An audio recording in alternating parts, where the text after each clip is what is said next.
रतनगढ़। यह नाम नहीं, एक सरदाहट है जहां सूरज की रोशनी भी कदम रखते ही दम तोड़ देती है।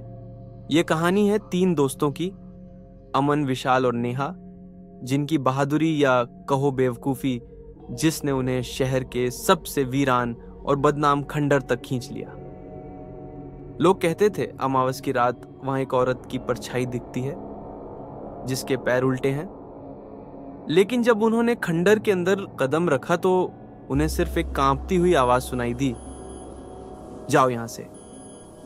उन्हें लगा ये डर है, पर असलियत तब खुली जब उन्होंने एक बच्ची को देखा जो उन्हें अंदर अपनी मां के पास बुला रही थी। जानना चाहते हैं कौन थी वो बच्ची और उस हवेली के अंदर किस भयानक राज को दफन किया गया था? अगर आपका दिल मजबूत है तो तैयार हो जाइए, क्योंकि खंडर का शाप अब शुरू होता है। शहर से कुछ दूर, जहां कंक्रीट के जंगल खत्म होते थे और घनी हरियाली शुरू होती थी, एक पुरानी टूटी फूटी हवेली खड़ी थी। उसे लोग रत्नगढ़ का खंडर कहते थे। हवेली का नाम उसके पहले मालिक जमींदार रतन सिंह के नाम पर पड़ा था, जिनकी मौत दशकों पहले रहस्यमय परिस्थितियों में हुई थी। यह हवेली इतनी पुरानी थी कि उसकी ईंटें गलने लगी थीं, छत धंस चुकी थी और खिड़कियों के टूटे कांच किसी भूखी आंख की तरह रात के अंधेरे को घूरते थे। दिन में भी वहां एक अजीब सी उदासी और खामोशी छाई रहती थी, जैसे हवा भी वहां डर कर सांस लेती हो। अमन, विशाल और नेहा 3 कॉलेज के दोस्त, जिनमें रोमांच और असाधारण चीजों को जानने की बेहद जिज्ञासा थी। वे अक्सर शहर की भूतिया जगहों के बारे में बात करते, कहानियां सुनते और कभी कभी तो उन जगहों पर जाने की योजना भी बनाते। रत्नगढ़ का खंडर उनकी बातचीत का मुख्य केंद्र था। यार, सुना है वहां रात में अजीब आवाजें आती हैं, अमन ने एक शाम कॉफी शॉप में कहा।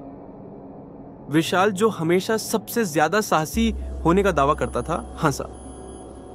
आवाजें तो हवा के झोंके से भी आती हैं अमन, सब मन का वहम है। नेहा, जो ज्यादा शांत और समझदार थी, वह बोली नहीं। विशाल, लोगों ने कहा है कि वहां से कभी बच्चों के रोने की तो कभी किसी औरत के चीखने की आवाजें आती हैं। किसी ने रात में छत पर एक परछाई भी देखी है।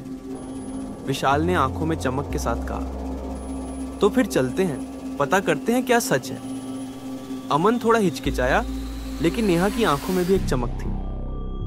ठीक है, लेकिन पूरी तैयारी के साथ और किसी को बताए बिना। तीनों ने अगली अमावस की रात को वहां जाने का फैसला किया।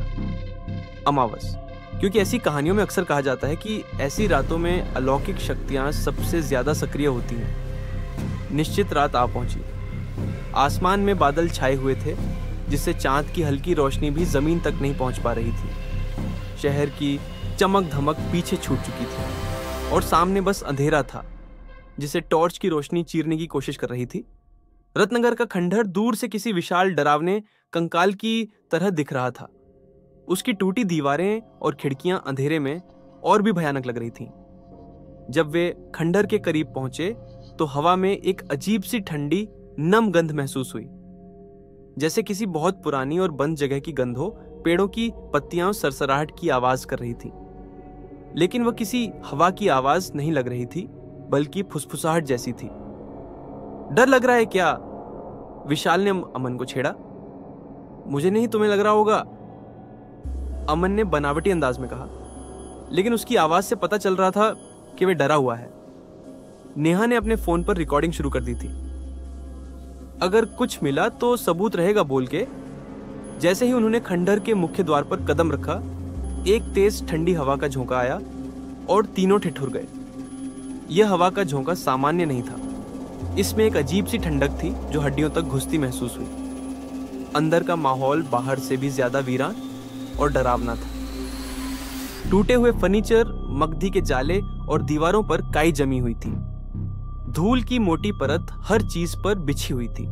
वे धीरे धीरे अंदर जाने लगे। टॉर्च की रोशनी धूल के कणों को हवा में नाचते हुए दिखा रही थी, जैसे कि आत्माओं का एक अदृश्य नृत्य चल रहा हो।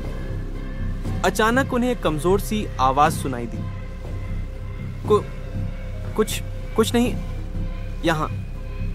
आवाज इतनी धीमी थी कि वे यकीन नहीं कर पा रहे थे कि उन्होंने कुछ सुना भी है या नहीं।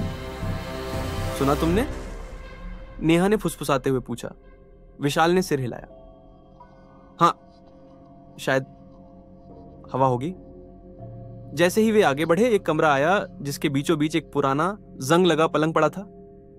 पलंग पर एक फटा हुआ गद्दा था और उसके पास जमीन पर कुछ पुरानी हड्डियां बिखरी पड़ी थीं, जो किसी जानवर की लग रही थी। लेकिन तभी पलंग के पास से एक और आवाज आई, इस बार थोड़ी और स्पष्ट। जाओ यहां से। यह आवाज किसी औरत की थी, लेकिन वह बहुत कमजोर और डरी हुई लग रही थी। अमन का दिल जोर से धड़कने लगा। यार, ये मजाक नहीं है, कोई सच में है यहां। विशाल, जो अब तक बहादुरी दिखा रहा था, उसके चेहरे पर भी डर की हल्की रेखाएं उभर आई थीं। नेहा ने अपनी रिकॉर्डिंग जारी रखी, लेकिन उसके हाथ कांप रहे थे। वे उसी कमरे में रुक गए। टॉर्च की रोशनी चारों तरफ घुमाई, लेकिन कुछ भी दिखाई नहीं दिया। तभी पलंग के नीचे से एक धीमी सी फुसफुसाहट सुनाई दी। मत छूना उसे। किस चीज को? तीनों एक दूसरे को देखने लगे। पलंग के नीचे और कुछ नहीं दिख रहा था, सिर्फ धूल और टूटे हुए लकड़िद्दी के टुकड़े थे। अचानक पलंग के ठीक ऊपर की छत से एक जोरदार धप्प की आवाज आई, जैसे कुछ भारी चीज गिरी हो। तीनों उछल पड़ रही थी। टॉर्च ऊपर की तरफ की, लेकिन वहां कुछ भी नहीं था, सिर्फ टूटी छत से दिख रहा काला अंधेरा आसमान। अमन ने लगभग रोते हुए कहा, अभी नहीं। विशाल ने कहा, यह सिर्फ एक आवाज थी, हो सकता है कोई जानवर हो। लेकिन उसकी आवाज में पहले जैसी हिम्मत नहीं थी। वे दूसरे कमरे की ओर बढ़े, जो शायद कभी बैठक रहा होगा। यहां एक पुरानी जंग लगी तिजोरी पड़ी थी, जिसका दरवाजा खुला हुआ था और अंदर कुछ भी नहीं था।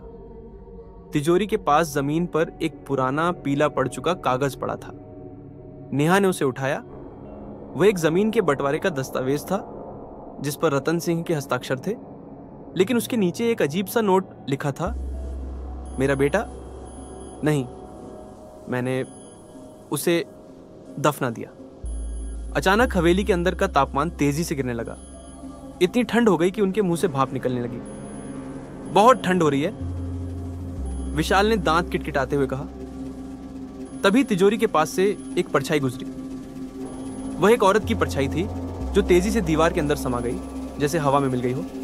अमन और विशाल बुरी तरह से कांप गए। नेहा के हाथ से कागज छूट गया। हमने देखा ना, अमन ने फुसफुसाया, वह एक परछाई थी। तभी हवेली के सबसे ऊपरी माले से किसी चीज के घिसटने की आवाज आई। घिसट घिसट घिसट। यह आवाज इतनी डरावनी थी जैसे कोई भारी चीज घसीटी जा रही है। तीनों का दिल हलक में आ गया। ऊपर कोई है? विशाल ने डरे हुए अंदाज में कहा। क्या वे ऊपर जाई? जिज्ञासा और डर के बीच एक अजीब सा संघर्ष चल रहा था। अंततः जिज्ञासा जीत गई। वे सीढ़ियों की तरफ बढ़े, जो आधी टूटी हुई थीं, और चढ़ने में जोखिम था। हर कदम पर लकड़ी की चरमराहट की आवाज आती थी, जैसे सीढ़ियां उनके वजन से टूटकर गिरने वाली हों। जैसे जैसे वे ऊपर चढ़े, ठंडी हवा और भी तीखी होती गई।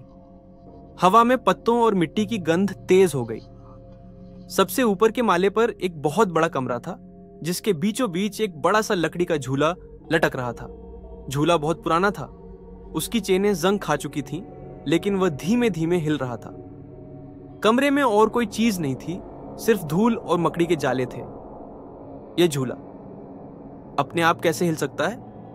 अमन ने हैरान होकर पूछा। जैसे ही उसने यह कहा, झूले की हिलने की गति तेज हो गई, और तभी झूले के ठीक ऊपर हवा में एक धुंधली सी आकृति बनने लगी। वह एक औरत की आकृति थी। बाल बिखरे हुए, आंखें बड़ी और काली, और उसका शरीर पारदर्शी था, जैसे धुएं का बना हो। उसके हाथ हवा में लटके हुए थे, और सबसे डरावनी बात यह थी कि उसके पैर उल्टे थे। एड़ियां आगे की तरफ थीं और पंजे पीछे की तरफ। तीनों की सांसें रुक गईं। वे 1 इंच भी हिल नहीं पा रहे थे। उनकी आंखें उस भयानक आकृति पर टिकी थीं। औरत के मुंह से कोई आवाज नहीं निकल रही थी, लेकिन उसके होंठ हिल रहे थे, जैसे वह कुछ कहने की कोशिश कर रही हो। अचानक हवेली के बाहर से एक जोरदार चीख की आवाज आई। ये किसी बच्चे की चीख थी। तीनों एक झटके में उस आकृति को भूलकर बाहर की तरफ भागे। वे सीढ़ियों से ऐसे उतरे जैसे उनकी जान पर बन आई हो। जब वे बाहर निकले तो उन्हें लगा कि चीख शायद उनके मन का वहम थी, क्योंकि बाहर बिल्कुल शांति थी। लेकिन तभी खंडहर के ठीक बगल में झाड़ियों के पीछे से एक और धीमी सी चीख सुनाई दी। ये एक बच्ची की आवाज थी जिसमें दर्द और डर भरा था। विशाल ने हिम्मत करके झाड़ियों के पास टॉर्च घुमाई। वहां एक छोटी सी बच्ची बैठी थी जिसके कपड़े फटे हुए थे और वह मिट्टी में सनी हुई थी। बच्ची का चेहरा उदास था और उसकी आंखें सूजी हुई थीं, जैसे वह बहुत देर से रो रही हो। तुम यहां क्या कर रही हो? नेहा ने प्यार से पूछा। बच्ची ने सिर्फ देखा, कुछ नहीं बोली। उसकी आंखों में एक अजीब सी उदासी थी। तुम्हारे मम्मी पापा कहाँ हैं? अमन ने पूछा। बच्ची ने अपना हाथ उठाया और खंडहर की तरफ इशारा किया। उसकी उंगली कांप रही थी।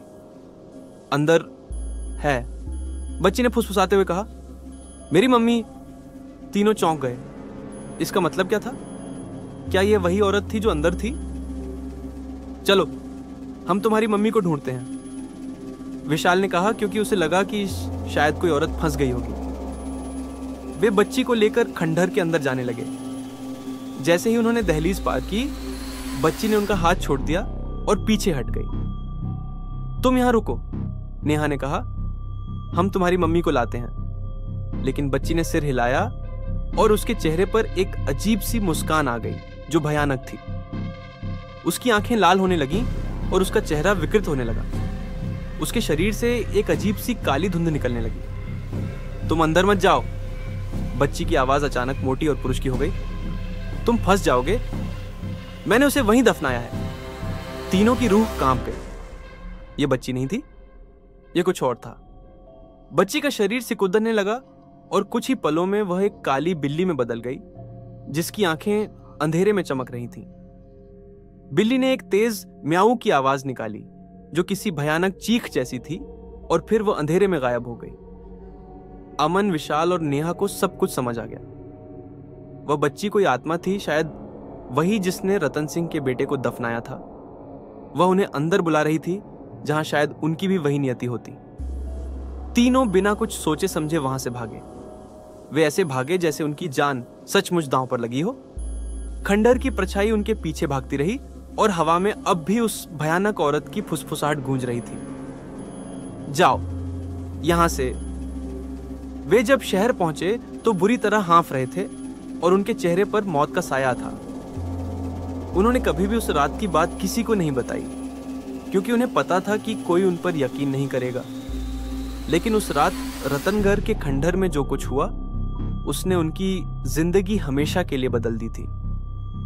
उन्हें अब पता था कि दुनिया में कुछ ऐसी चीजें हैं जिन्हें जानना इंसान की पहुंच से बाहर है, और कभी कभी जिज्ञासा बहुत भारी पड़ सकती है। आज भी रतनगढ़ का खंडहर वहीं खड़ा है, और लोग कहते हैं कि अमावस की रातों में वहां से बच्चों के रोने और एक औरत के चीखने की आवाजें आती हैं। और कभी कभी खंडहर की छत पर एक परछाई दिखती है, एक औरत की, जिसके पैर उल्टे